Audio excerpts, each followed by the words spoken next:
अस्सलाम वालेकुम नाज़रीन, मैं आपका मेज़बान खालिद मुंतज़िर। गुरेज़ कश्मकश ज़िंदगी से मर्दों की अगर नहीं है शिकस्त तो और क्या है शिकस्त।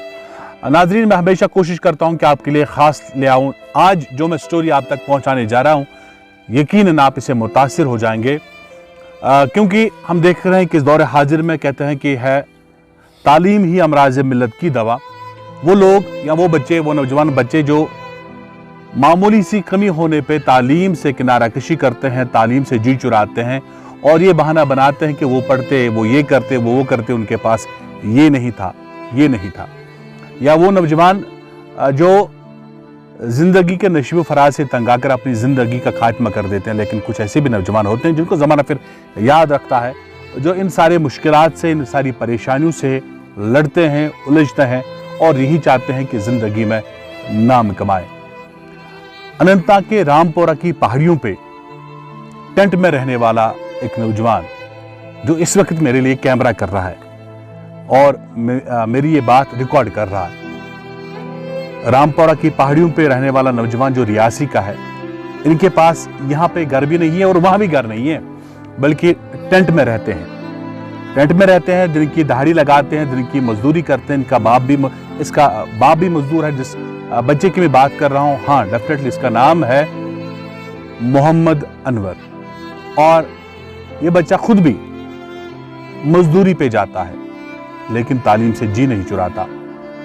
जब मैट्रिक के नताइज थे उस वक्त 90% और जब फिर 10+2 किया मेडिकल सब्जेक्ट्स के साथ, उस वक्त 82% लाए विदाउट ट्यूशन। और आज जबकि जुल्सा देने वाली गर्मी है और इस गर्मी के माहौल में भी टेंट में बैठ के तालीम हासिल करता है। आइए आपकी मुलाकात करवाते हैं इसी नौजवान से। पहाड़ों को अपना मस्कन समझने वाले लोग मैदानी इलाकों से दूर रहकर पहाड़ों पे ही जिंदगी गुजारते हैं। ये लोग आज भी जदीद दुनिया के जदीद तकाज़ों से दूर ही रहते हैं। इनके तर्ज जिंदगी अभी भी पुरानी रिवायत के ही मुताबिक गुजर बसर होती है। ये लोग आज भी आपस में फुर्सत के साथ मिल बैठ के गम और खुशियां आपस में बांटते हैं। इन लोगों के मकान सादा होते हैं। इनके मकान या तो पॉलीथीन या फिर टीन की चादरों से बने होते हैं और उसी में अपनी जिंदगी खुशी खुशी गुजारते हैं। ये लोग आपस में फुर्सत से बैठ के एक दूसरे के साथ अपने गम और खुशियों को बांटते हैं।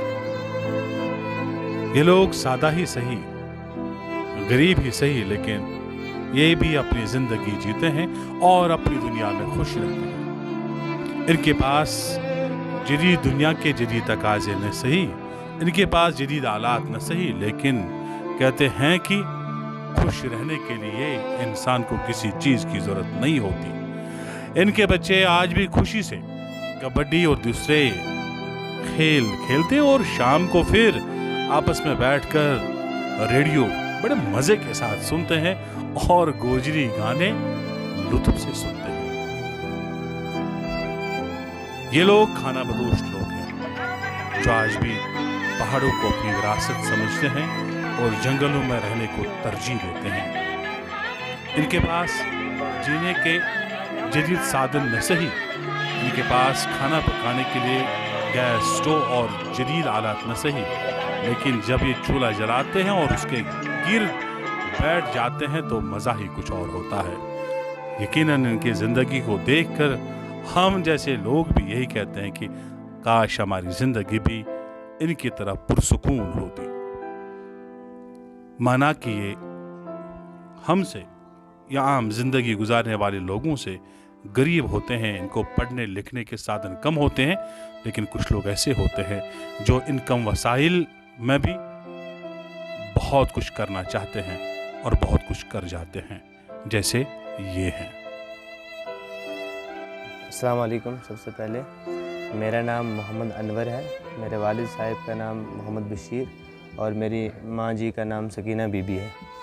मैं अभी तो प्रेजेंटली बीए में पढ़ रहा हूँ। तो मैं अपने स्कूलिंग के बारे में आपको थोड़ा सा बता दूँ। मैंने 5th पास करते ही अपने गांव के स्कूल से मैं Gujjar and Bakarwal boys hostel Udhampur आ गया था, जो कि मेरा रिहायशी गांव जो है वो रियासी है। रियासी से मैं उधमपुर आ गया था हॉस्टल में। वहाँ तक हॉस्टल में मेरे 6 साल गुजरे, तो अल्लाह के शुक्र से मैंने 12th Udhampur Gujjar Bakarwal hostel boys Udhampur से की। तो उसके बाद फिर मैंने अलीगढ़ मुस्लिम यूनिवर्सिटी का एंट्रेंस एग्ज़ाम दिया। तो अल्लाह का लाख लाख शुक्र है कि लास्ट ईयर मेरी फर्स्ट सेमेस्टर में BA ऑनर्स सोशियोलॉजी में मेरी अलीगढ़ मुस्लिम यूनिवर्सिटी जो उत्तर प्रदेश में है, वहाँ पे अल्लाह के शुक्र से मुझे वहाँ पे एडमिशन मिली है। प्रेजेंटली मैं BA ऑनर्स फर्स्ट ईयर का स्टूडेंट हूँ एट AMU। मेरे पापा जो हैं वो गाड़ी के साथ जाते हैं, तो मैं अगर एक बात आपको बोलूँ, जितनी सेक्रीफाइस वो कर रहे हैं इस टाइम पे, इस गर्मी में, मुझे लग रहा है मेरी ये सबसे बड़ी, मतलब मेरे लिए जितना मेरे पापा कर रहे हैं इतना मेरे लिए कोई नहीं करेगा। और मैं उनको, अल्लाह ताला उनकी मेहनत को देख रहे हैं कि मैं आज तक अच्छे से अपनी कोशिश कर रहा हूँ, मैं दिन रात करके मेहनत करता हूँ। लेकिन एक बात जो हम लोगों के बीच में एक पढ़ाई में और हम लोगों में एक हिंड्रेंस, एक दीवार खड़ी हो जाती है, वो है हमारी जो पॉवर्टी, गरीबी, जो हमारे हालात हैं।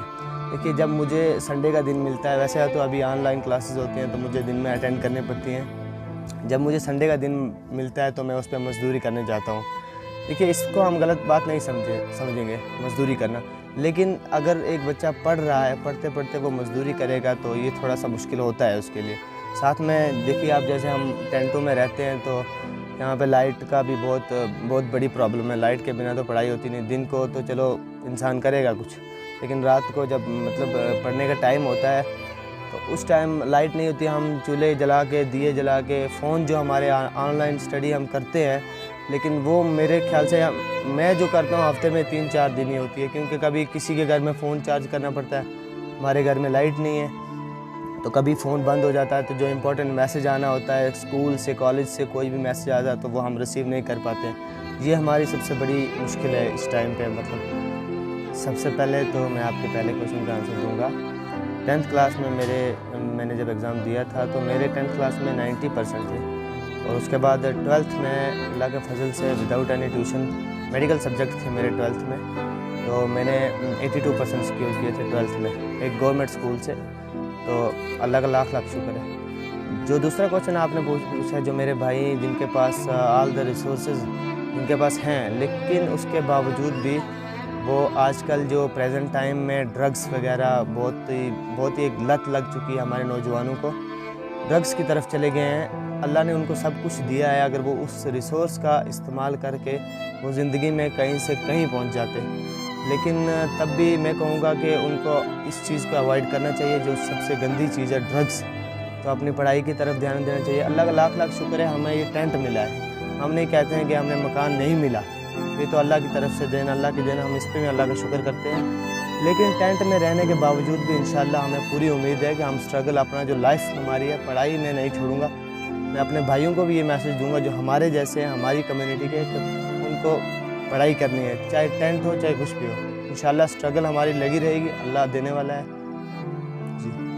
हमारी तो यही कोशिश रहती है नाज़रीन मोहतरम कि हम आपके लिए कुछ खास लाएं, और हमें ये उम्मीद है कि हम